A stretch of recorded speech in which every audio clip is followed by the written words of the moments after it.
सुनको चुरा औँठिनी सुनकै छ माया जालमा परे कि क्या हो म दिन रात झलको उनकै छ।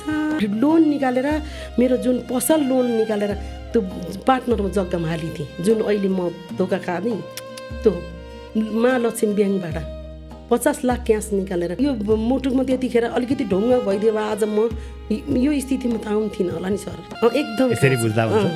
भर्खर 20-21 कै भन्नुहुन्थ्यो।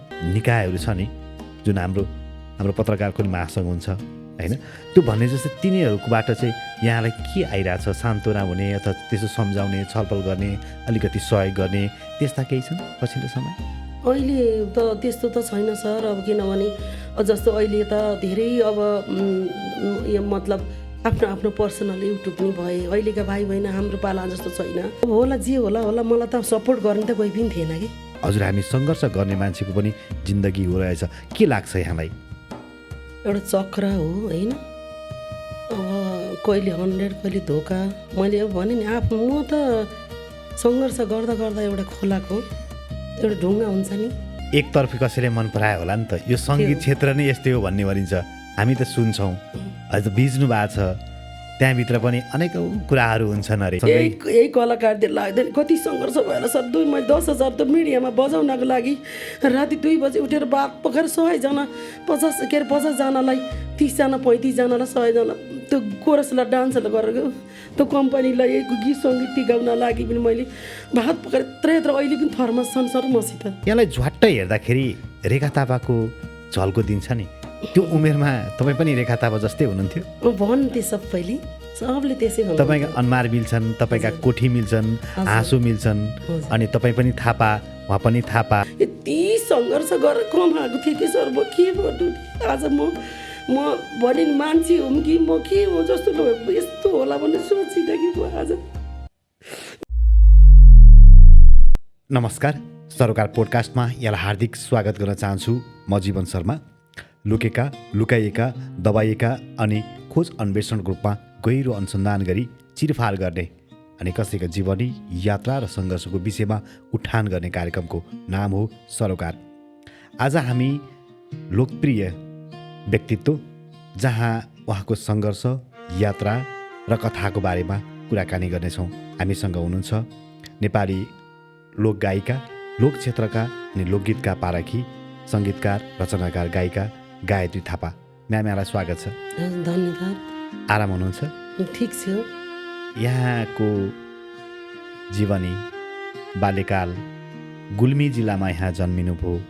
गुल्मी जिल्ला जन्मिसकेपछि काठमाडौँलाई कर्मक्षेत्र बनाएर पनि यहाँ आउनुभयो। यहाँका चाहिँ जीवन, यात्रा र सङ्घर्ष कथाले भरिपूर्ण छन्। जीवन आफैमा एउटा यात्रा हो भन्ने गरिन्छ।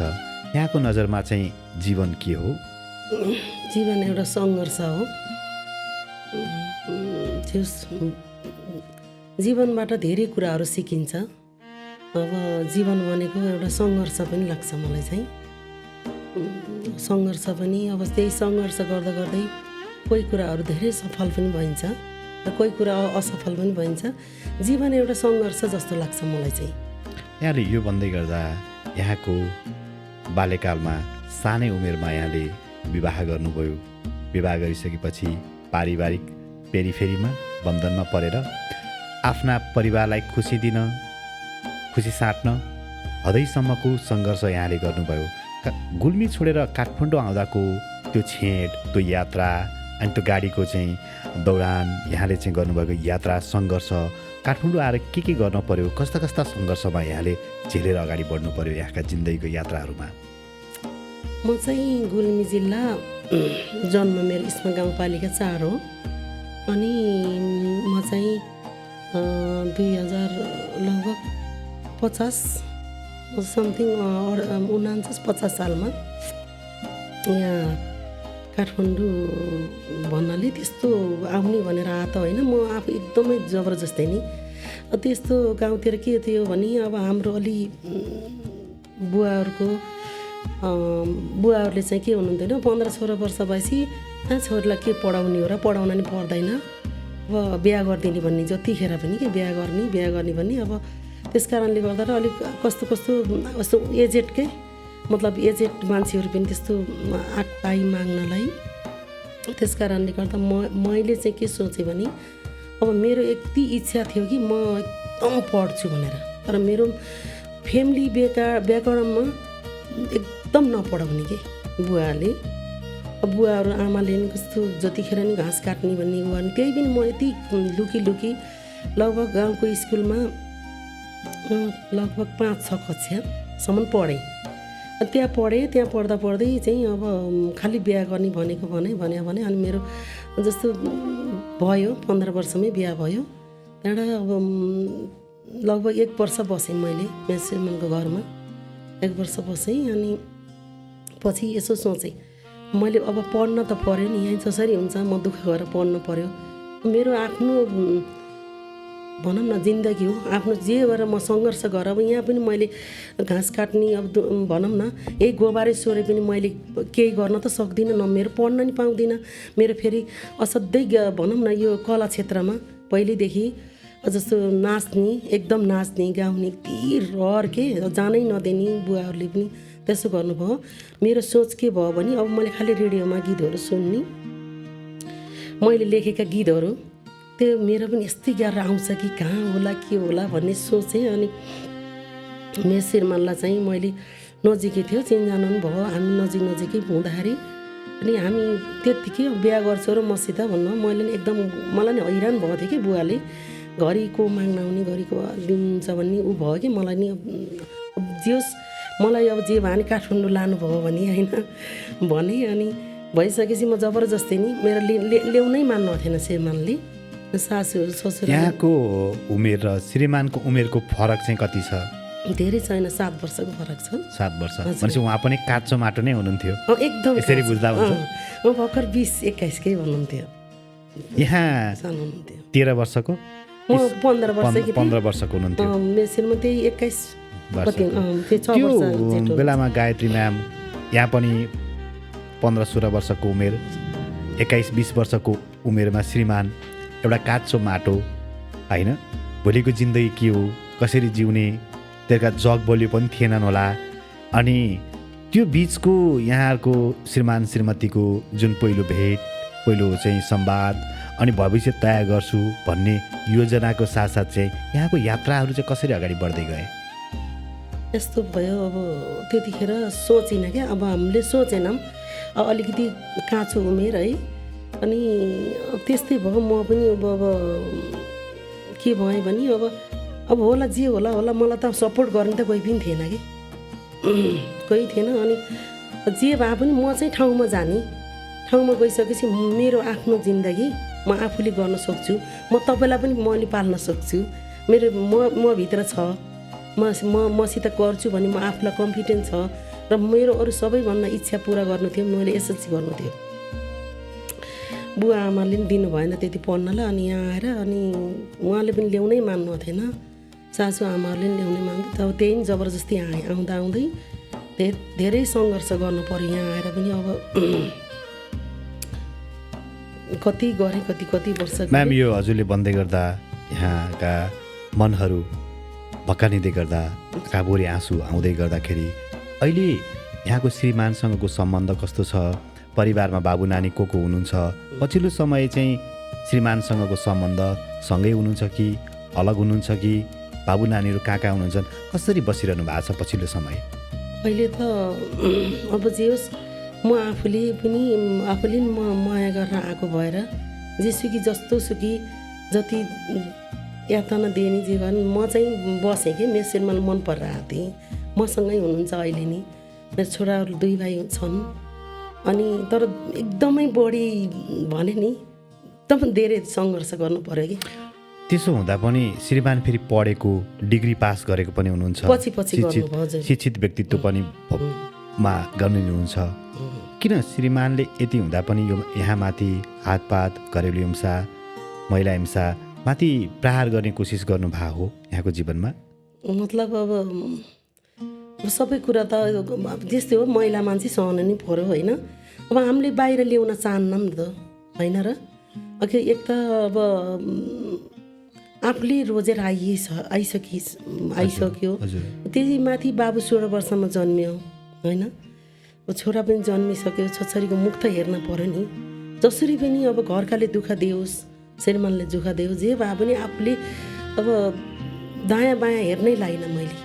तर म चाहिँ गुल्मीबाट आउँदा सँगै आउनु भयो कि एकदम होइन, अघि पछि आउनु भयो हो? श्रीमान श्रीमती के हो? एकदम सँगै आएको थियौँ। त्यतिखेर मेरो श्रीमानको सानो जागिर, मतलब जागिर थियो। अब जागिरले चाहिँ अब कति पुग्थ्यो र होइन, 700-800 त तलब त थियो होइन।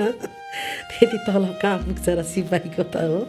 अनि आउँदाखेरि कस्तो सम्झिन्छु क्या म चाहिँ। अनि बाटोमा लिएर आउनु अब त्यही पनि सिटमा खोइ मतलब कति सय काट्नु थियो। यस्तो धेरै छ कि सङ्घर्ष। अनि त्यो पैसा तिर्ने नभएर त्यतिखेर पुरानो यो काठमाडौँको पुरानो बस पार्कमा होटलहरू थियो नि होइन। हजुर। अनि उहाँले त त्यो कस्तो मेरो यति सोझो के फेरि मेरो श्रीमानकै नबोल्ने, एकदम सोझो, अर्काको जसको पनि विश्वास गर्ने के। म पनि अब त्यस एकदम सोझी, त्यति पढाइ लेखा नै।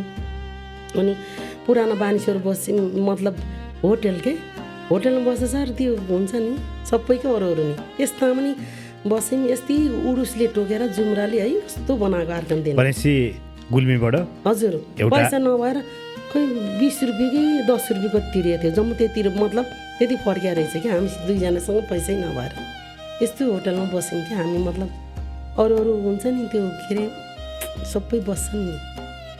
गायत्री म्याम, यहाँ काठमाडौँ आएर विभिन्न सडक पेटीहरूमा बदाम पनि बेच्नुभयो, किराना पसलको लागि सामानहरू पनि बेच्नुभयो, यहाँले तरकारी पनि व्यवसाय गर्नुभयो। साथसाथै कयौँ पेटहरू भोको पेट नखाइकन ती बच्चाहरूको लागि बटुका कसेर रातभरि जाँगराम बस्नुभयो। त्यही श्रीमान त्यही परिवारको लागि आज सङ्घर्ष गरेर एउटा शिखरमा पुग्नु भएको व्यक्ति गर्लाई गुर्लुममा फेरि भैँमा बजारिँदाखेरि लड्दाखेरि जीवन के हो जस्तो कस्तो कस्तो अनुभूति अथवा यात्रा, सुख दुःख, उकाली ओह्रालो जस्तो। यहाँ त सङ्गीत क्षेत्रको पनि मान्छे, गीत पनि गाउनुहुन्छ, लेख्नु पनि हुन्छ।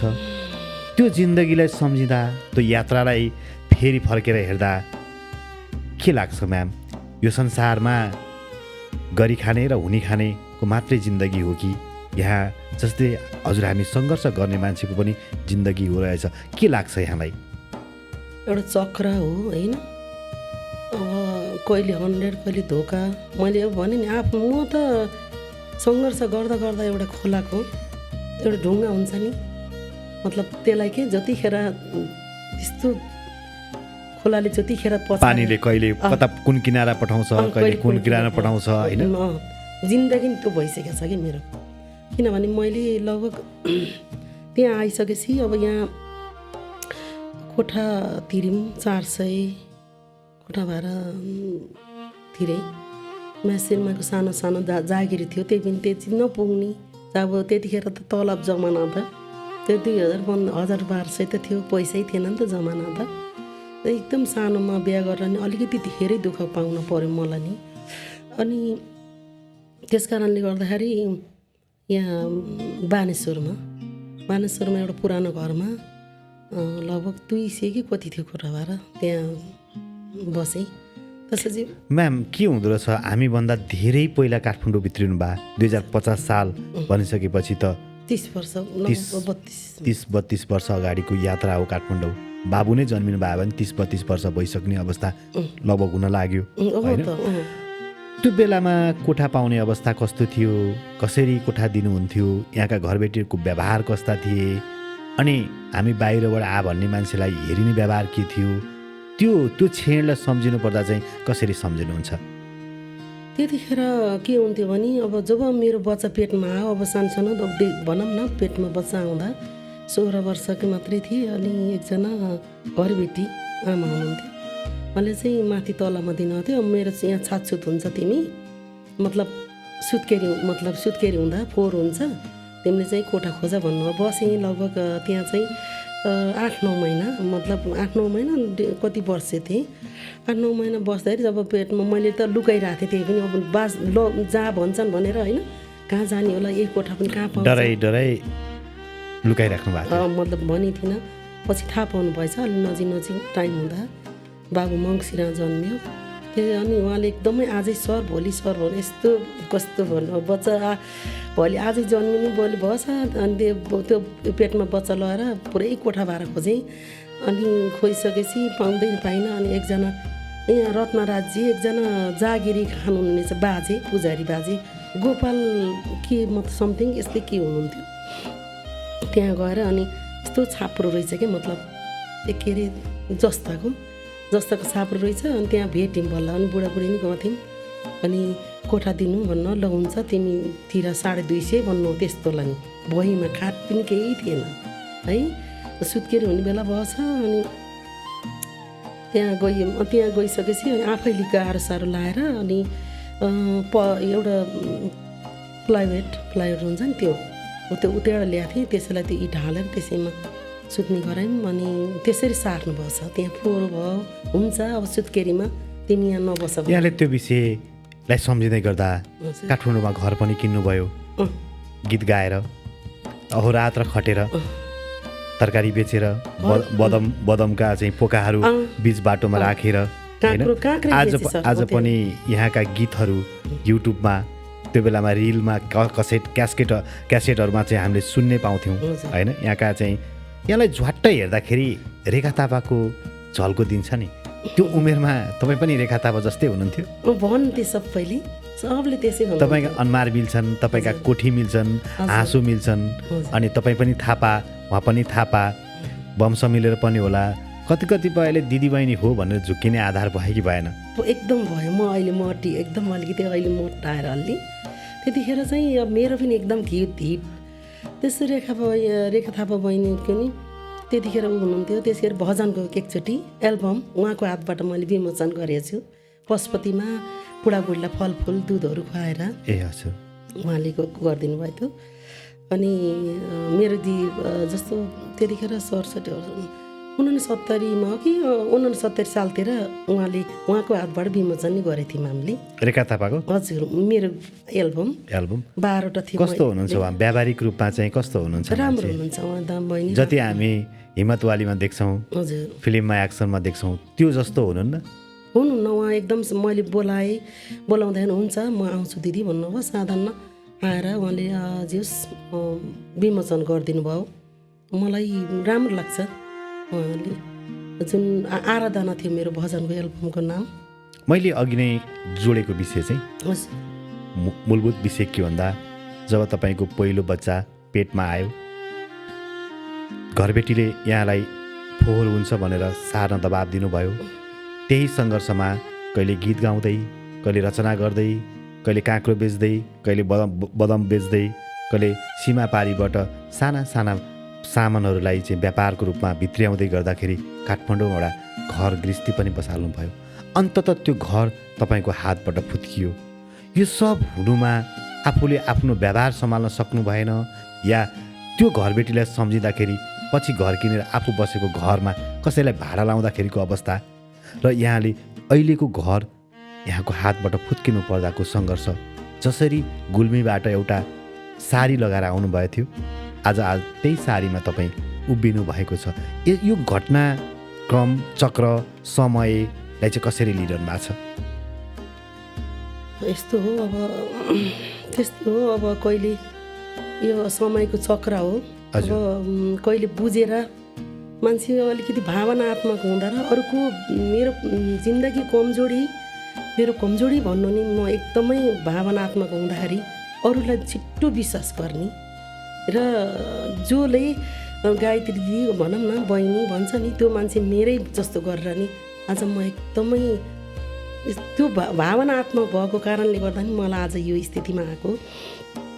मलाई सोध्थेँ मैले म त जस्तो बच्चा पेटमा छ त निस्किँदाखेरि म एकचोटि म त्यसरी सङ्घर्ष गरेँ हो कि आज मलाई तपाईँले त मलाई निकाल्नु भयो, तर म यो सँगसँगै म उन पनि बाटेँ कि सर, मतलब त्यो उसमा त्यो बाबु पेटमा हुँदाखेरि जिउनको लागि खानको लागि र आफ्नो बच्चालाई राम्रोसँग पढाउन पर्यो भने मेरो धेरै ठुलो हात छ। अनि अब श्रीमानलाई पनि अब त्यही हो, अब त्यो मान्छे सोझो मान्छेले त पैसा कमाउन त सक्दैन नि सर, होइन नेपालको सन्दर्भमा। अनि यहाँ चाहिँ सङ्घर्षै गर्नुपर्छ। काठमाडौँ टिक्ने र मेरो सोच एउटा के थियो भने म जसरी पनि मलाई त इच्छा थियो नि सर होइन। एक त मलाई जस्तो माइतीमा नि वातावरण बस्दाखेरि राम्रोसँग पढ्न नदिनु भएको होइन। बुवा आमाले पनि अब भनौँ न त्यो छोरछोरीमा नि व्यवहार एउटै नहुने क्या। पढ्न जान्छु भन्दा पनि त्यस्तै अलिकति टचर, घरमा पनि त्यस्तै टचर थियो मलाई।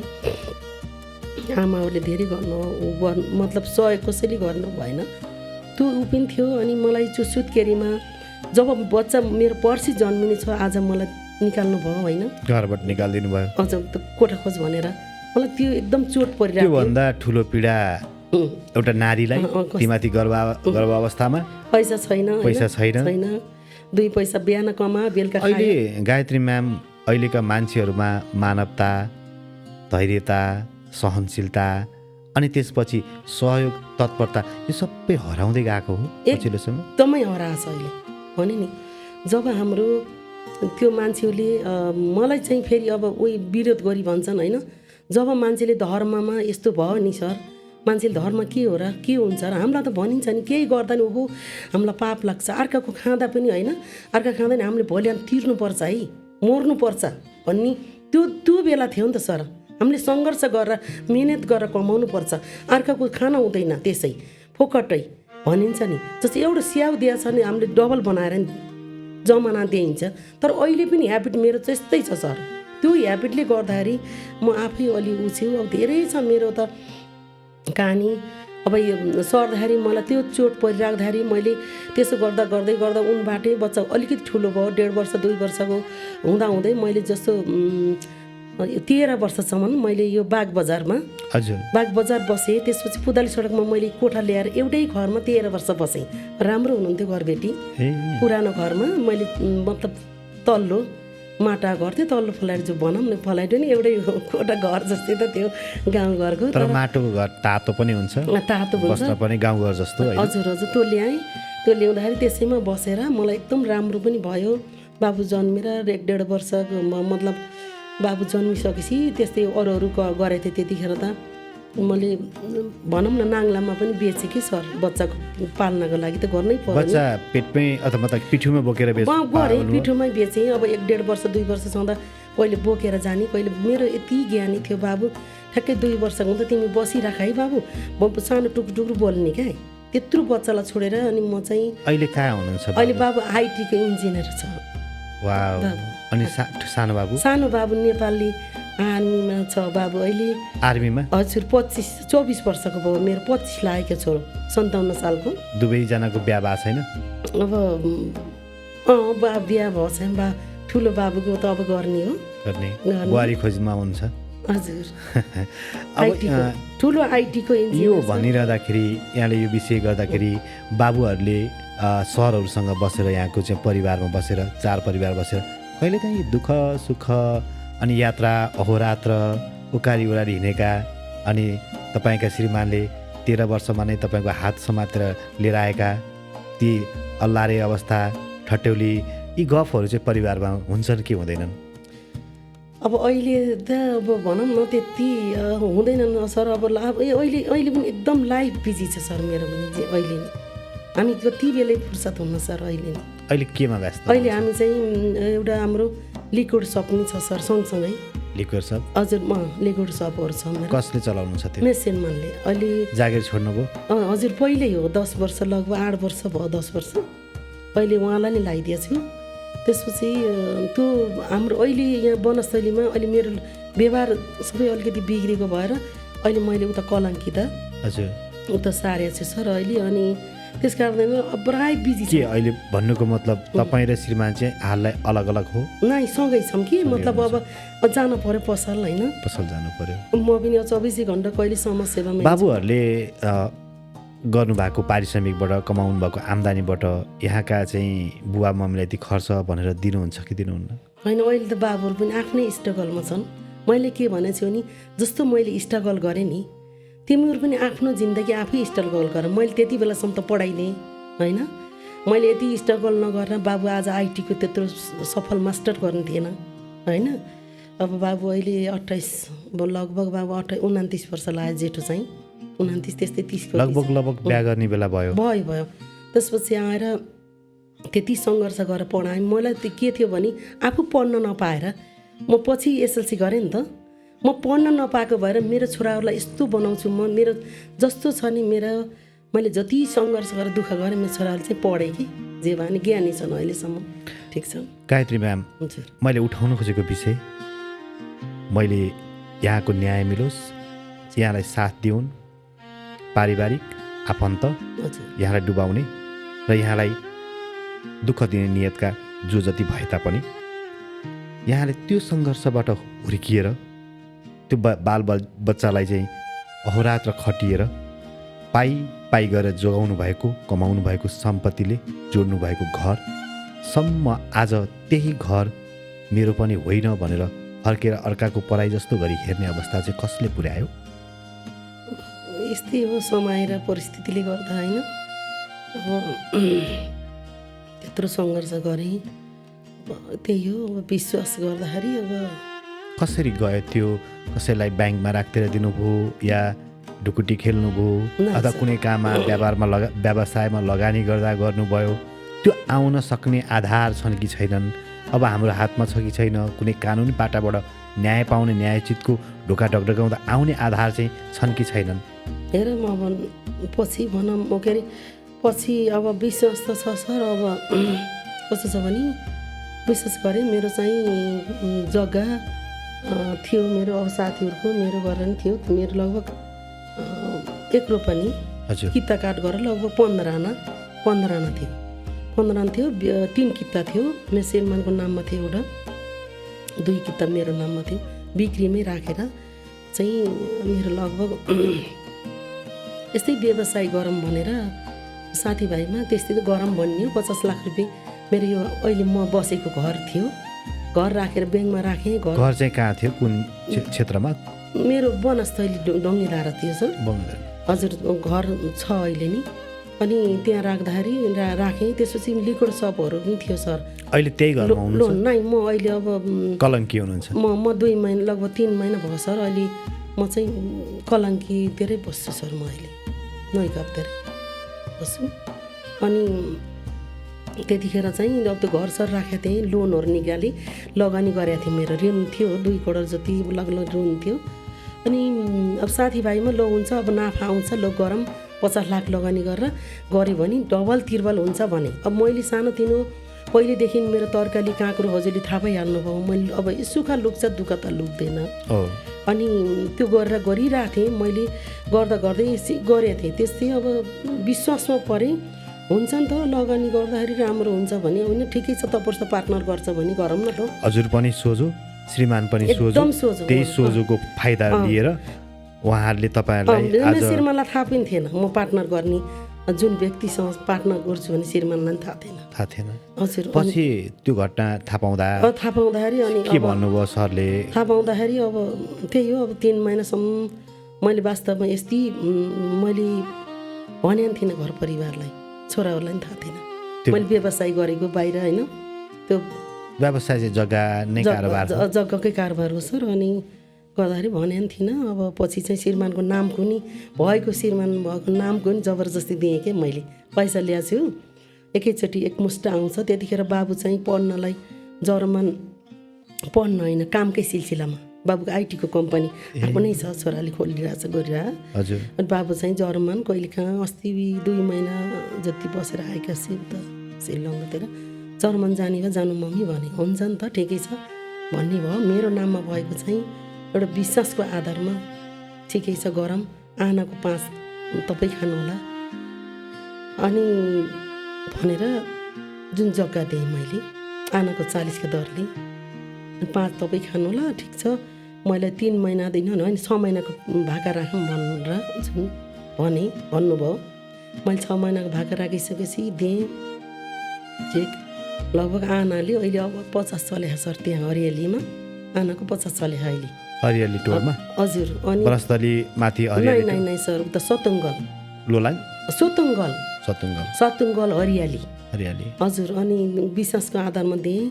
6 महिना चेक दिँदाखेरि त अब आफ्नो साथीभाइ त्यस्तो भन्नु त थाहा हुन्न नि सर। हुन्छ र अनि विश्वासमा गरेको। अनि तपाईँ कति सोझी हुनुहुन्छ है? साह्रै म भने जिन्दगीमा मेरो यस्तो फाइदाको ल्याएर म अहिले भने एकदम मेन रोडमा बस्दाखेरि त्यो बेला पनि कतिपय मान्छेहरूले पैसा छैन गायत्री दिदी खान्छु भन्दाखेरि एउटा कहाँ खाएर जाऊ बाबु भन्ने मान्छे। म सबैले तरकारी दिन्थेँ। बेलुका भाइहरू पढ्ने भाइहरू आउँथे बेलुका तरकारी बेचेर हाम्रो टुकुचामा। अनि दिदी डेरामा बसेको भन्नुहुन्थ्यो। सबैजना नदिनुलाई भाइ लानुहोस् न। त्यस्तो सानैदेखि कि म अर्काकै दुःख देख्न सक्नुहुन्थेँ। सबैलाई दिने, म आफू पनि सङ्घर्ष गर्ने। म त्यस्तो लोभ लालच भन्ने मलाई जिन्दगी आउँदैन। मरेर लानु के छ र, आफूलाई एक प्लेट खाना भए म जस्तै त हो नि बिचारा भन्ने। धेरै ठाउँमा समाजसेवा पनि गरिदिएछु सर मैले धेरैलाई। म फेरि अब सङ्गीत यात्रातिर प्रवेश गर्छु गायत्री म्याम। सङ्गीत क्षेत्रमा चाहिँ यहाँ कसरी प्रवेश गर्नुभयो, सङ्गीतले यहाँलाई कसरी डोरायो? त्यही मकै बेच्दा, काँक्रो बेच्दा, बदम बेच्दाखेरि गीत लेख्ने गर्नुहुन्थ्यो कि अब यहाँ रचनाकार पनि हो? यहाँका कयौँ गीतहरू चाहिँ चर्चित छन्। हाम्रा ओठहरूमा पनि कहिलेकाहीँ मुस्कुराउँछौँ, हामी गुनगुनाउँछौँ होइन, लोक सुसेलीहरूमा पनि आउने गर्छन्। ती गीततिर लाग्नुपर्छ, सङ्गीतलाई माया गर्नुपर्छ। सङ्गीतबाटै कमाएर घर जोड्नुभयो। अन्तत आज घर हामीसँग नरहे तापनि फेरि जोडिएला। सुन्दर छोराहरू जन्माउनु भएको छ, असल श्रीमान हुनुहुन्छ यहाँले भन्दै गर्दा। त्यो सङ्गीत क्षेत्रमा चाहिँ यहाँ प्रवेश गर्ने आधार चाहिँ कसरी बने? 2067 सालमा हजुर के भयो भने मैले पहिल्यैदेखि एकदम रहर थियो। सँगसँगै बाबु ठुलो भनौँ न अलिअलि फुची थियो। अनि म चाहिँ डायरीमा के गीतहरू, डायरीमा आधुनिक गीतहरू, दोहोरी गीतहरू, तिजको यस्तो गीतहरू लेखिरहन्थेँ। जुन मेरो सानो छोराले, कान्छो छोराले अनि अब नाचिरहने, एक्लै चाहिँ गीत गाउने, मेरो गीत के यस्तो गीत गाउने, टोइलेट जाँदाखेरि भित्र बाहिर अब गाउँतिर नि गाउँथेँ, तर यहाँ पनि गर्थेँ। मेरो सानो छोरा चाहिँ अलि उत्ताउलो छ कि नाच्ने गाउने गर्ने गर्छ। मम्मी हो लाग्नु नि, तपाईँ लाग्नु न गीत सङ्गीततिर लाग्नु भन्यो। सुटिङ भिडियो भनेपछि त अब म पनि मकै हुने भयो। सानसानै थियो। मेसेरमाले त दिनुभएको थिएन, चेन दिँदा नि। अनि म लुकी गरेँ। 2067 सालमा चाहिँ म एउटा डायरीमा थियो। अनि डायरीमा हुँदाखेरि भनौँ न एकजनाले लो जाम गीत गर्नलाई यो कसरी हुन्छ, कति लाग्छ, के लाग्छ भन्दै जाँदाखेरि पहिलो फेर चाहिँ राजकुमार बगर दाइसँग त्यो पहिलो रेकर्डिङ स्टुडियोमा गरेर त्रिवेणीमा यो त्यो गीत एकचोटि एक टुक्का गाइदिनुहोस् न। पहिलो रेकर्ड सम्झिन सक्नुहुन्छ? अलि पहिलाको त। अनि यस्तो छ, मैले आधुनिक गीत चाहिँ मैले गाइनँ। अन्जु पन्तले स्वर छ, राजकुमार बगरको चाहिँ तपाईँकै शब्द? शब्द मेरो हो। अन्जु पन्तजी लगाउनु बा? कति छ मेरो, देश विदेशमा कतिवटा सर्च गरेर हेर्नु त मेरो आधुनिक गीत धेरै छन्। राजकुमार बगरको पहिलो तपाईँ गीत चाहिँ यस्तो थियो सर। रेकर्ड जाँदा त्यो गीतलाई पहिला हजुरले सुरुको चरणमा यसरी नै माइक लगाएर हेडफोन लाएर पहिलो छेड अनुभव अनि त्यो गीतको एउटा टुक्का चाहिँ सुनाउनुहोस् न। दुःख सँगसँगै हामी सुखका कुरा पनि गरौँ। त्यो गीत सुनाएर हामीलाई अलिकति के रहेछ तपाईँको त्यो पहिलो गीतको सारांश? मेरो यस्तो पहिलो गीत चाहिँ मैले लेखेको गीत चाहिँ अन्जु पन्तले गाउनु पहिलो रेकर्ड है। पहिलो रेकर्ड भएर बजार आउँदाखेरि म त एकदमै कस्तो भयो कि कस्तो त्यस्तो होला, त्यति सिआरबिटी गएर त्यति भाइरल होला म सोचेकी थिइनँ। मेरो चाहिँ अब यत्रो विद्वान हुनुहुन्छ मभन्दा कति होइन, गीतकारहरू कतिजना त्यत्रो अग्रस्ट हुनुहुन्छ। मेरो गीत त के हिट होला र जस्तो लाग्थ्यो। हुन्छ नआत्तिनु भन्नु थियो। अनि मैले रेकर्ड गराउनु भएर अनि भिडियो बनाएर गीतहरू जब बजारमा फालेँ नि, पहिला त म्युजिक नेपाल दर्ता गरेँ। यसो सोचेँ नयाँ मान्छेहरूलाई गीतहरू निकालिदिनु भन्दाखेरि तिम्रो गीत के चल्छ र भन्ने त्यस्तो भन्नुभयो कि। मैले यसो सोचेँ, म चाहिँ एउटा शिवको भक्त पनि हो होइन, के गर्ने होला हेर्नु न भनेर मैले सल्लाह गरेँ। अर्को भने त यसो सोचेँ मैले, होइन मेरो एउटा म आफैले गर्छु, एउटा कम्पनी दर्ता गर्छु सानो भनेर सुरुमै कसै कहाँ निकाली एउटा गीत चाहिँ एउटा के गीत हो, मैले दोहोरी गीत हो बिन्दावासीलाई दिएँ होइन। त्यो सेकेन्ड गीत चाहिँ मेरो आधुनिकको फर्स्टमै चाहिँ मेरो गीतमै दर्ता गरेको शिव दर्शनमा र म्युजिक नेपालमा एउटा चाहिँ अञ्जुली गाएको यस्तो थियो, सम्बन्ध नै टुटेपछि भेट्नुको के अर्थ तिमीसँग भन्ने यस्तो थियो कि। एउटा गीत गाइदिनुहोस् न। मेरो चाहिँ यस्तो छ, मैले गाएको चाहिँ पप गीतहरू धेरै छ। सुनको चुरा अनि गुल्मी लाने हो गाउँछु, थोरै गाइदिन्छु टुक्कालाई।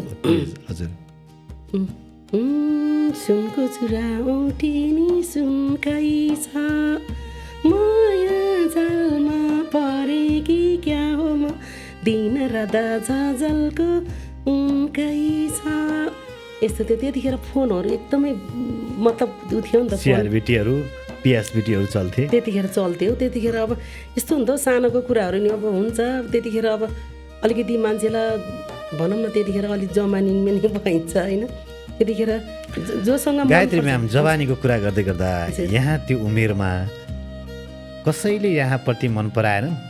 एकतर्फी कसैले मन परायो होला नि त। यो सङ्गीत क्षेत्र नै यस्तै हो भन्ने भनिन्छ, हामी त सुन्छौँ, अझ बिज्नु भएको छ, त्यहाँभित्र पनि अनेकौँ कुराहरू हुन्छन् अरे। यहाँलाई चाहिँ हुन त यहाँ सानै उमेरमा बाबु नानु पनि हुनुहुन्थ्यो, परिवार सरसँग पनि हुनुहुन्थ्यो, तर पनि कसैले यहाँतिर गर्ने ती फरक किसिमका नजर, फरक किसिमका सोच विचार यहाँको जीवनमा त्यस्तो भयो कि भएन? धेरै आयो नि सर। हो अब धेरै भयो किनभने जब मैले भने नि म त भन्ने भने त मेरो त कति हुन्छ अब मलाई राति 2 बजे उठेर जाँदाखेरि जुन तरकारी बेच्नेको समय हजुर त्यतिखेर पनि कति पछि लाग्ने होइन, कतिसम्म गर्ने। अब दाईहरू पनि अरू पनि हुनुहुन्थ्यो, दिदी दाईहरू तरकारी बेच्ने, हामी धेरै ग्रुप भएर कालीमाटी गएर लिएर आउनु पर्थ्यो। त्यो राति उहाँ गएर ल्याएर पहिला बेड हस्पिटल अगाडि थियो सर, त्यो राति 2 बजे तरकारी ल्याएर हजुर राति 3 बजे मेला लाग्थ्यो सर। त्यो बेलामा उहाँहरूको नियत चाहिँ के हुन्थ्यो? यहाँको रूपसँग हुन्थ्यो कि त्यही हो कि उहाँहरूको त्यो सोच स्वभाव नै फरक हुन्थ्यो? नराम्रो भन्ने के सर, नराम्रो नजरले पछि लाग्ने होइन, त्यस्तो गर्ने यति जोगिन यति गाह्रो हुन्थ्यो सर। मलाई कहिले कसो दाईहरू त भेट्न अब बस्तीमा हामी मतलब पुतली सडक दाईहरूलाई अब कोठाबाट उठेर जाँदा होइन कति भनौँ न कतिसम्म कस्तो गिद्धे नजर लाउन खोज्ने के म गर्दा पनि। तर म चाहिँ त्यतिखेर आफू एकदम स्टोन थिएँ कि म चाहिँ 1-2टालाई त्यतिखेर चाहिँ म लड्ने पनि 1-2जना त म कति हिर्काइदिएको छु कि मतलब त्यो तपाईँको मनले पनि हिर्काउन सक्छ होइन। मतलब अब भनौँ त्यस्तो कोमल स्वभावको मान्छे तपाईँ हो कि केही भन्यो भने पिल्ल रोइदिनुहुन्छ।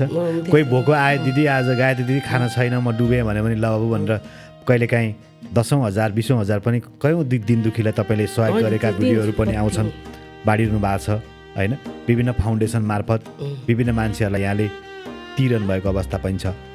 त्यो भन्दै गर्दा ती दिनलाई सम्झिँदा फेरि पछि यहाँले आफ्नो स्टुडियोको कम्पनी सञ्चालन गरेर गराउँदाखेरि चाहिँ आम्दानीका स्रोतहरू चाहिँ त्यो बेलामा के थिए, कसरी हुन्थे, पारिश्रमिक कसरी पाइन्थ्यो, एउटा गीतको चाहिँ कति शुल्कहरू दिनुहुन्थ्यो, के थियो त्यो बेलाको अवस्था? हाम्रो चाहिँ कस्तो हुन्थ्यो भने अब मेरो एउटा के भयो भने मैले जस्तो अर्कोको भन्दा नि मेरो आफ्नो जुन कम्पनी भयो त्यस कारणले गर्दा हाम्रो सिआरबिटी आउँथ्यो। त्यतिखेर त भिसिडीको जमाना थियो नि। भिसिडी बनाउँदा त जब एउटा सुनको चुरा यही एउटा गीतले त्यो जब यति भाइरल होला भनेर म सोचेकै थिइनँ कि त्यो गीतमा। अनि लगभग बनाएरै नभ्याएको रञ्जना क्यासेट भन्ने सेन्टर थियो हजुर, त्यहाँ जस्तो पायलेसित कति चोरे कति नि सर त्यो त होइन। त्यही पनि मैले 38 लाख पारेँ कि त्यो जमाना के सर 68 सालमा के सर त्यो सुनको चुरा हिट भएर। भनेपछि एउटा कलाकारको जीवन परिवर्तन हुन धेरै गीत चलिनु पर्दैन यहाँको बुझाइमा त। एउटा गीत राम्रो चलिदियो भने पुग्यो। मान्छे असल कलाकार हुनको लागि, असल गायक, असल गीतकार, रचनाकार हुनको लागि चाहिँ के गर्नुपर्ने रहेछ? त्यही हो आफ्नो अब अलिकति धैर्य होइन, सङ्घर्ष गर्न पर्यो र कला पनि भित्र आफूले पनि हुन पर्यो होइन। अब आफ्नो भनौँ न कतिको गाउने कला होला, लेख्ने कला होला, एकैचोटि माथि जान नखोज्ने यसो तलैबाट जस्तो 2 दिन अहिलेका जस्तो भाइ बहिनी 2 दिन आएर भाइरल भएर हराउनुहुन्छ नि। पहिलाका हाम्रो अग्रस्टहरू त त्यस्तो हुनुहुन्न नि त होइन। उहाँहरू स्ट्रगल गरेर आउनुभएको हो नि त होइन, धेरै स्ट्रगल गरेर आउनुभएको हो, अध्ययन गरेर आउनुभएको छ, धेरै कुराहरू सिकेर। जस्तो हामी एउटा खोलाको बगरको ढुङ्गा जस्तो छाटिएर म त्यो दुःखमा आएको थिएँ नि, त्यो दुःख पनि सङ्गीतमा गीत सङ्गीतमा नि गर्नुपर्छ। जस्तो म एउटै गीतले असफल भइदिएर म छोडिनँ नि सर, किनभने निरन्तर अहिले पनि दिएको छु। मेरो हिजो पनि रेकर्ड भयो कि एउटा मैले बहिनीलाई नि गाउन लाएर अहिले पनि गीत लेख्नुहुन्छ? अहिले पनि बनाउँछु सर, धेरै जस्तो मैले पनि बनाउँछु। अहिले गीत चाहिँ रचना गर्दा रचनाकार पनि हो। हजुर हजुर। रचना गर्दा चाहिँ कस्तो मोमेन्टमा कस्तो परिस्थितिमा रचना गर्नुहुन्छ? अलिकति दुखित, अलिक सुख खुसी अथवा श्रीमानले प्याट्टा हानेको बेला, थप्पड हानेको बेला कुन बेला चाहिँ यहाँको चाहिँ गीतले फुर्ने गर्छ, सृजनशील हुने शब्द कोर्ने समय चाहिँ ठ्याक्कै यहाँको चाहिँ एङ्गल पोइन्ट कुन हो जुन गीत हिट हुने गर्छन्? होइन, जस्तो के हुन्छ भने अलिकति हुन्छ नि त कसै होइन, कहिले कसो मतलब आफू एकदम ह्याप्पी खुसी भएको बेलामा, कोही बच्चा बेलामा पढेकोमा हरेक कुराहरूलाई सम्झिन्छ होइन। अब त्यही श्रीमानलाई पनि होइन त खुसी भएको बेलामा मिलेका बेला त होइन सम्झिन्छ नि त, त्यो हुन्छ। जस्तो एउटा अब एकदम किनभने अब मेरो त सङ्घर्षको जिन्दगी, मलाई त स्याड गीत त झन् धेरै आउँछन् नि, मतलब सेन्टिमेन्टल आधुनिक हो सुगम सङ्गीत गीतहरू चाहिँ त्यस्तो गीतमा भावनामा बढी बग्छु के। जस्तो मतलब त्यस्तो अब कोही चाहिँ हुन्छ नि त अब आफ्नो त्यो कहानी सम्झिन्छ नि त। आज मैले सायद म पनि यो अझ पछि हो नि त म लगाएको त हो कि नै, म त उमेर गएर लगाएको नि। म यो जमानादेखि लाग्न भए भएर म अझै कति गर्थेँ होला, म धेरै पढ्न पाए भए म अझै कति सिर्जना गर्थेँ भन्ने हुन्छ नि त होइन। अनि अब अलिकति हुन्छ नि त अब मान्छेलाई चोट पर्या हुन्छ, कहिले त सधैँ चोट पर्या हुँदैन, कहिले खुसी पनि त हुन्छ नि, कहिले सम्झिन्छ नि त, आफूले लभ गरे जस्तै गरेर सम्झिन्छ। मन पराउन नि त पाइन्न र हजारजनालाई हाम्रो नि त मन हो नि त होइन, मन पराउनु पाइ, कोही मान्छे मन परेको नि त हुनसक्छ नि, हुँदैन र। त्यस कारणले गर्दा नि अब मैले एउटा गीत भने नि त्यतिखेर भने नि त्यो मोबाइल पनि भर्खर आएको उनको झल्को मैले गाउँछ है त।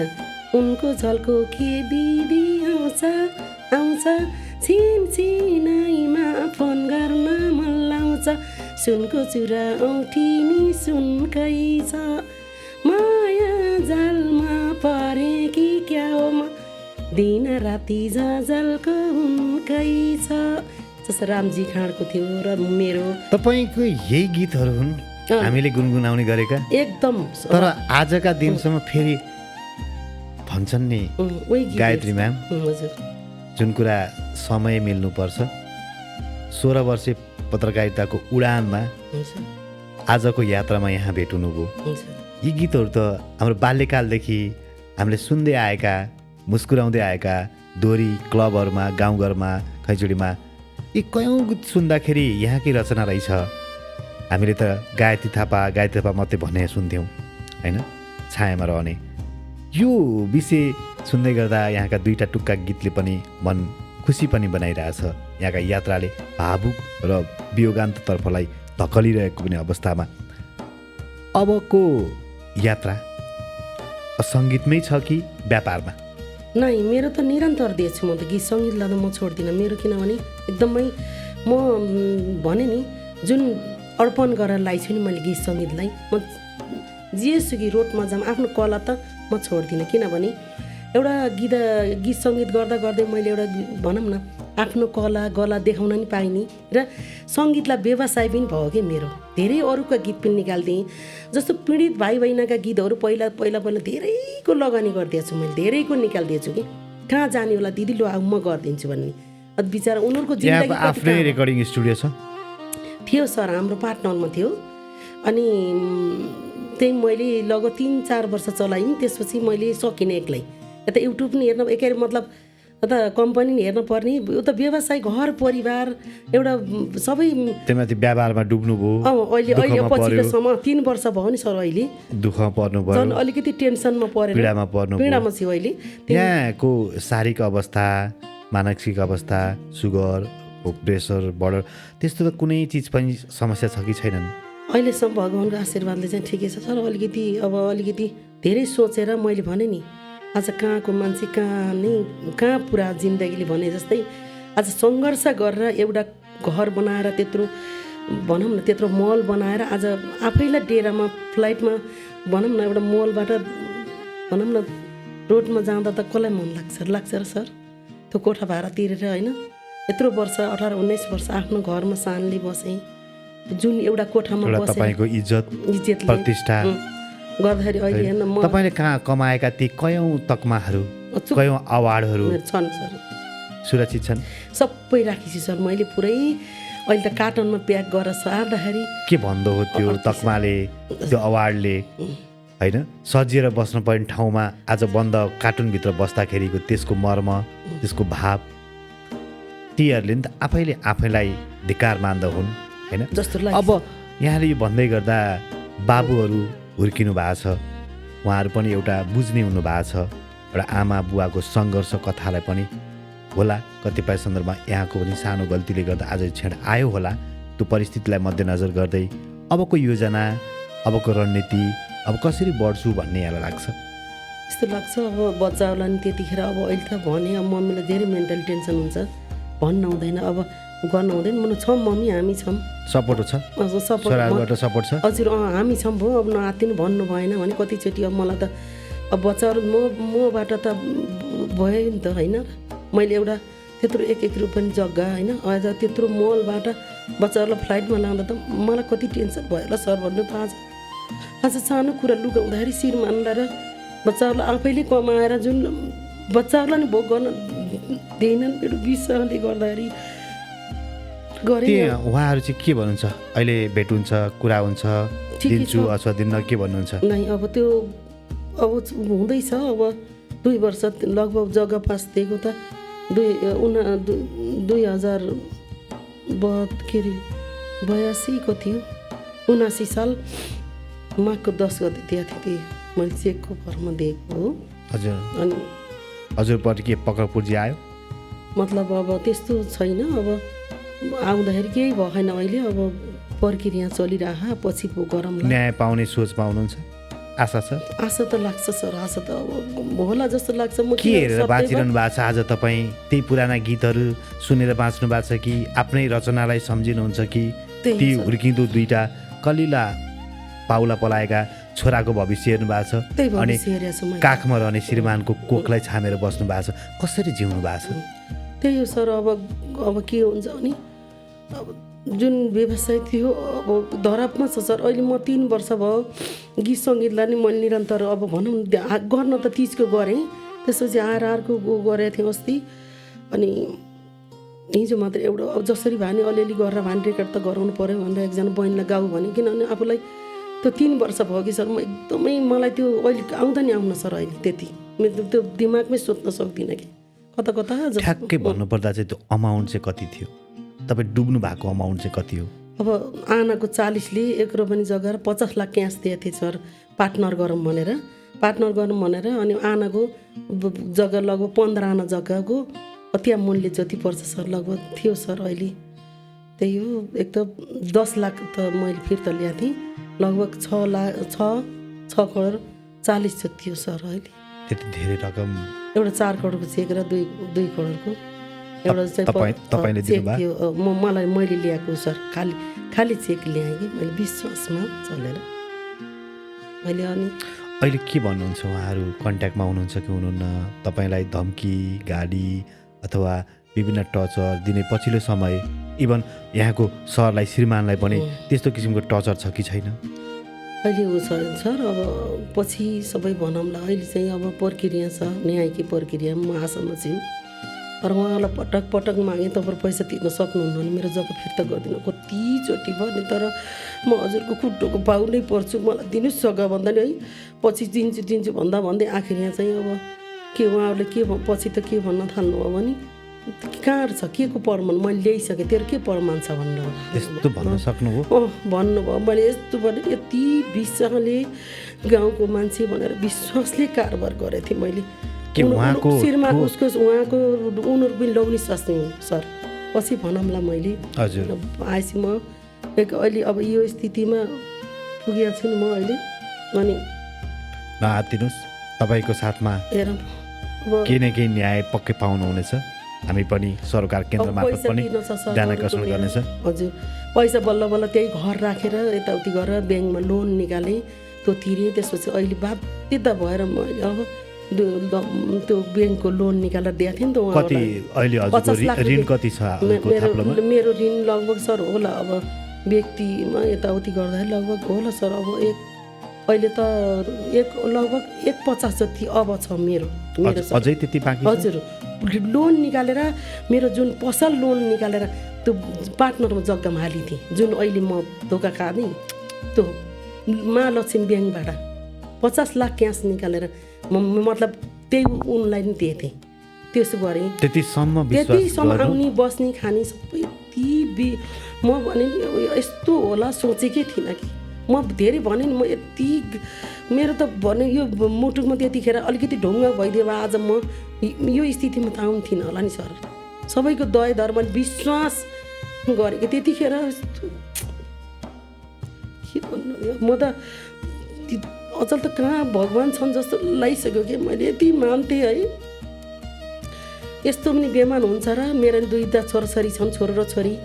भगवान् पशुपतिको साँची राखेर मेरो सत्यनाश भुट्छ नि। तपाईँलाई मैले चेक ल्याएर तपाईँलाई पैसा दिएन भने त्यतिसम्म कारोबारकै 2 जनाको त्यति कुरा गरेका 3 जनाले उनका लोनी छ नि म भएर हेर्नुहोस् त। त्यो हुँदाखेरि यहाँले सरलाई एक वचन नै पहिला सोध्दै सोझिनँ, एकैचोटि त सोध्दै सोझिनँ कि सायद त्यो सोचिदिएको भए आज डुबिँदैन थियो होला होइन त। उहाँलाई पनि दिनुहोस्, म एकैचोटि एकमुष्ट पैसा आउँछ जग्गा दिनुपर्छ दिनुहोस् भने जर्मन जानु लाएको थियो होइन। त्यो अब बेच्छु आनाको 5 उहाँले खान्छु भन्नु विश्वास त हो नि होइन। दिदी बहिनीमा यस्तो गर्लान् आनाको 5 खाऊ तिमी ठिकै छ। आनाको 40 थियो 45मा तपाईँ खानुहोस् म 20 तपाईँहरूलाई मैले 8-10 लाख 20 लाख नि भनौँ न त्यसैबाट लानुहोस् तपाईँहरू नाफा खानुहोस्। एउटा समझदारी त हो नि। भनिसकेपछि अब म त विश्वासमा ल्याएँ नि सर हो कि नै भन्नु त। म त त्यस्तो गर्थेँ भने त म त अब म धेरै कडा रूपले झिन्थेँ नि त। गाउँको भाइ भएन म आफू भने नि अर्काको बेइज्जत हुन्छ किन बेकारमा तिर्छुन् उनले भने नि आज म अब छाँगाबाट खुसी जस्तै भइसक्यो छोरा। आज यति सङ्घर्ष गरेको एउटा गायिकाले त्यो अवस्थाबाट सङ्घर्षको यात्रामा दौडिँदाखेरि यहाँले गर्नुभएका ती सङ्घर्ष सँगसँगै यही कलाकारले लाग्दैन कति सङ्घर्ष भएर सर। मैले 10,000 त मिडियामा बजाउनको लागि राति 2 बजे उठेर भात पकाएर 100जना 50 जनालाई 30 जना 35 जनालाई 100 जना त्यो कोरसलाई डान्सहरू गरेर त्यो कम्पनीलाई यही गीत सङ्गीत टिकाउन लागि पनि मैले भात पकाएर यत्र अहिले पनि थर्मस छन् सर मसित। त्यस्तो सङ्घर्ष सुटिङको टाइमका यही कलाकार त लाग्दा नि मैले लगभग 10 वर्ष मैले भात पकाएर फिल्डमा जान्थेँ। सब थाहा छ मिडियामा हाम्रो कलाकारका तिनी टेक्निसियनहरूलाई पनि थाहा छ कि सधैँ दिदीले भात पकाएर भात मासुहरू सबै घर पकाएर किनभने बाहिर गएर होटलमा खाइदिएर 10-15 हजार जान्छ सर। त्यतिखेर मिडियामा नबजाइकन गीत दिन्नन् त्यो कसैले अरूले बजाउन जस्तो सामाजिक सञ्जालको पनि चलन थिएन त्यतिखेर मिडियामा बजाउनु पर्मु भन्ने हुन्थ्यो सर। मिडियामा बजाउनु पर्थ्यो। त्यति गरेर यति सङ्घर्ष गरेर कमाएको थिएँ कि सर। म के भन्नु आज म भने नि मान्छे हुँ कि म के हो जस्तो यस्तो होला भन्ने सोचिनँ कि म आज विश्वासमा पर्दाखेरि आज म यस्तो हालतमा गइछु। अब के भनौँ आज म न्याय पाउँछु त भन्छु सर। अब ठिकै छ हामी छौँ मम्मी अब तपाईँ टेन्सन लिन हुँदैन भन्छन् बच्चाहरूले नि बाबा बुवाहरूले नि अब त्यस्तै भन्नुहुन्छ। अब बुवाइलाई भन्न सक्दैन नि अहिले टचर दियो धन्नै मेरो डिभोर्सै हुनु लाग्थ्यो सर। अब भनौँ न यो त्यो अवस्था यही जग्गाको कारण 3 वर्ष बिचमा मेरो श्रीमानले थाहा पाइसकेपछि पछि हुँदाखेरि अनि बिचरा अब पछि सम्झिनु भयो आफै। अब त्यो यस्तो छ जसलाई पनि विश्वास नगर भन्दै अहिले भन्न मेरो श्रीमान बिचरा अहिले मलाई पनि एकदम अहिले बल्ल एकदमै भनौँ न गर्नुहुन्छ सान्त्वना दिइरहनु छ कि अहिले चाहिँ हजुरलाई सम्झाउनुहुन्छ माया गर्नुहुन्छ। श्रीमानलाई लएर फसाएँ छोराछोरीलाई मेरो जिन्दगीको छोराछोरीलाई लएर सोझोपनको फाइदा भयो नि सर। मेरो त्यति कुरा भनिदियो भए आज सायद म यस्तो यो एक वचन यहाँले सोधिदिएको भए के गरौँ भनिदिएको भए सायद डुबिँदैन थियो होला भन्ने पनि परिवारमा सुन्ने थिएन काम। अब मैले गरिरहेको थिएँ सर सफल भइरहेको थिएँ जता कतै एउटा मैले यस्तो धोका पनि पाइथिनँ सर। मैले गरेको थिएँ मैले यो काम गर्दा गर्दै कलाकारतिर मात्रै हुँदैन गीत बजाउनु पर्छ पर्मु बजाउनु पर्छ टिभीको कार्यक्रम ल्याउँथ्यौँ। त्यसो गर्दा नि अब भने नि राति 2 बजी उठेर भात पकाएर त आफै त्यत्रले खाएको भाँडा माझेर त्यति दुःख गरेको महिला हो नि त सर। म त एउटा सङ्घर्ष गरेको महिला हो नि। म जस्तो सोचेँ नि मैले अर्काको दुःख गरेको रगत र पसिनाको मैले कसैको खाना हुँदैन भनेर मेरो दिमाग थियो नि म जस्तो आफू जस्तो सोचेँ के सर। बुझ्यो त्यो सोझोपनकोले गर्दाखेरि आज म आफैले आज परिवारलाई बर्बाद पारिदिएँ मैले। त्यति हो कि मैले किनभने अब यहाँले यो आफ्ना यात्रा सङ्घर्ष सुखको क्षण दुःखको क्षण जुन अवस्थामा यहाँ भावुक हुनुभयो त्यो क्षेत्रलाई जिउने आधार 2टा छन्। एउटा श्रीमानले दिनुभएको सान्त्वना र अर्को हुर्किँदो पुस्ता 2टा सन्तान। यद्यपि यहाँ एउटै सारीमा गुल्मीबाट श्रीमानको हात समातेर काठमाडौँ भित्रिनुभयो। 2टा उनीहरू छोरा जन्माउनुभयो। नाम रोशन सबैको मुखमा गुन्जिने किसिमका गीतहरू पनि गाउनुभयो, रचना गर्नुभयो। जीवन एउटा चक्र रहेछ। अन्तिममा अन्ततः यही पीडाबाट एउटा सानो निर्णय चुक्नाले आज पीडित हुनुहुन्छ। यसको लागि अब यहाँले पाउने न्याय, यहाँले पाउने सान्त्वना, शान्ति, अमन चयनको लागि अबका यात्राहरूमा चाहिँ सरोकार केन्द्रले पनि साथ दिनेछ, यहाँको साथमा छ। साथसाथै यहाँका परिवारहरूपट्टि, बाबु नानीहरूपट्टि र सरप्रति पनि हाम्रो सहानुभूति छ। अब हामी जाँदा जाँदै अबको यो गीत सङ्गीतको विषय जोड्दै गर्दा यहाँलाई माया गर्ने यहाँका पनि विभिन्न सङ्घहरू, संस्थाहरू हुनुहुन्छ। जस्तो कलाकारहरूको आफ्नै सङ्घ छ, गीतकारको सङ्घ छ, लेख्ने रचनाकारको पनि आफ्नै भातृ सङ्गठन होला, रोयल्टी छन्। उहाँहरूले चाहिँ यहाँसँग परामर्श, सहयोग अथवा यहाँको यो अवस्थालाई, हिजो गीत हुँदा मात्रै त उहाँले पिआरबिटीबाट पैसा लिनुभयो, विभिन्न फाइदा त अरूले पनि त लिनुभयो नि त, हजुरले मात्रै त होइन नि। तर अहिले पछिल्लो समय हेर्दाखेरि हामीले यस अन्तर्संवाद, यो जुन पोडकास्टमा कुरा गर्दै गर्दा अन्य भोलि हाम्रा आउने नव कलाकारहरू, हुर्किँदो पुस्ता कलाकारहरूले पनि हामीले जस्तै गलतबाट अथवा हामी जस्तो दुःख नपाउन् भन्नको लागि त्यो तत्त चाहिँ निकायहरू छ नि, जुन हाम्रो पत्रकारको नि महासङ्घ हुन्छ होइन, त्यो भन्ने जस्तो तिनीहरूकोबाट चाहिँ यहाँलाई के आइरहेछ? सान्त्वना हुने अथवा त्यसो सम्झाउने, छलफल गर्ने, अलिकति सहयोग गर्ने त्यस्ता केही छन् पछिल्लो समय?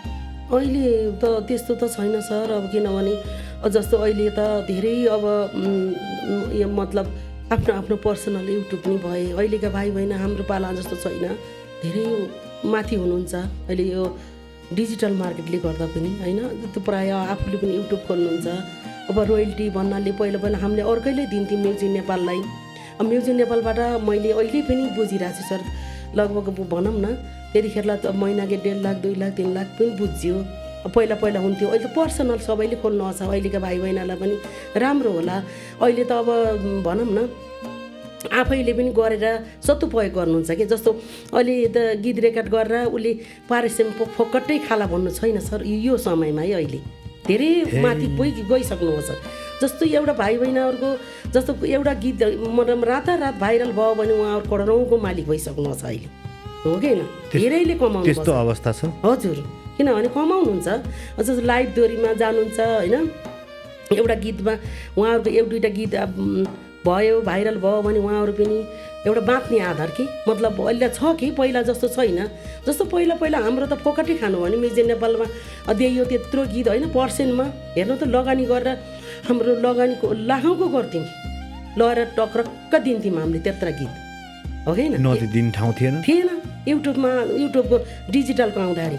यो त शिवदासन युट्युब खोलेको त बल्ल 5-6 वर्ष त भयो नि सर। मेरो कति छ तपाईकोमा सब्सक्राइब गल्ती लगभग 5 लाख 5.5 पुगिसक्यो सर मेरो। कति आउँछ मन्थली त्यसको? त्यही 35-40 हुन्छ सर, 30-35-40 अलिअलि त्यो आउँछ। त्यही गीतमै लगानी गरेको छु सर अलिअलि मैले त।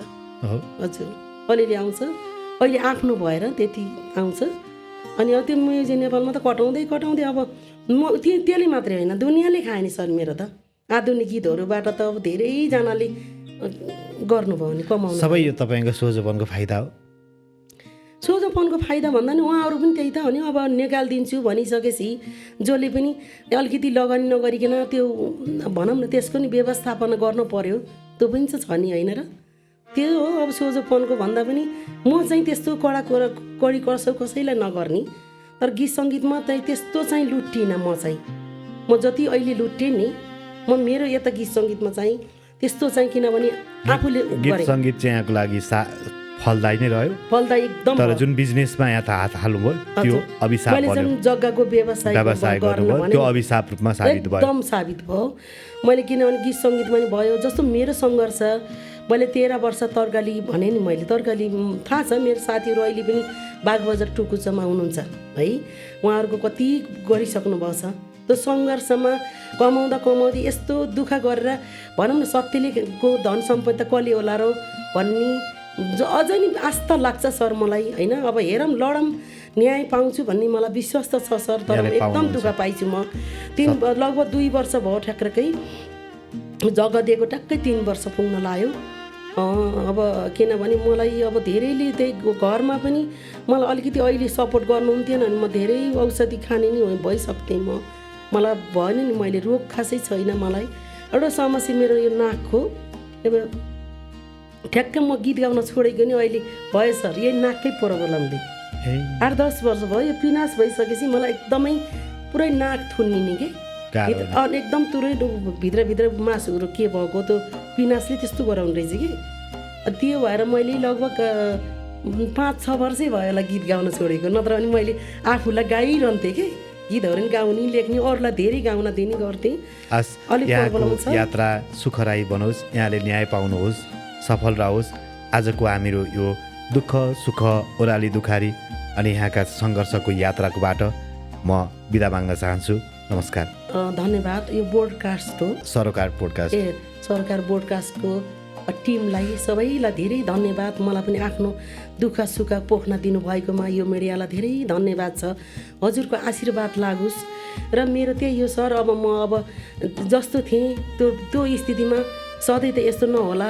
अब रोडबाट गर्थेँ, मलमा गर्थेँ, फेरि रोडमा आउँछु। तपाईँको मन सफा छ? हजुर, मेरो मन सफा छ सर। दुःख पाइमला, फेरि सङ्घर्ष गरेर कमाउँला, अब के गरौँ होइन। हजुरको आशीर्वाद लाग्छ। सबैलाई धेरै धन्यवाद। अब हेरौँ, अब बाँकी नै छ बिहा गर्नलाई, हेरौँ के हुन्छ। नमस्कार, उहाँ हुनुहुन्थ्यो गायिका, रचनाकार, गीतकार एवं नाङ्लोमा व्यापार, सडकको पेटीमा साग र काँक्रो बेचेर आफ्नो जीवनयात्राको सङ्घर्षमा पुगिसकेर अहोरात्र खट्नुभएका पछिल्लो ओह्राली उकाली उहाँको सोझोपनलाई फाइदा उठाउँदै उहाँकै सहकारीले आजको यो अवस्थामा पुर्याएको दर्दनाक कहानी र उहाँको जीवनीको पेरिफेरीमा रहेर कुराकानी गऱ्यौँ। भोलि अन्य अतिथिका साथ उपस्थित हुन्छौँ। तबसम्म सम्पूर्ण युनिट लगायत म जीवन शर्मा पनि आज्ञा दिनुहोस्। नमस्कार।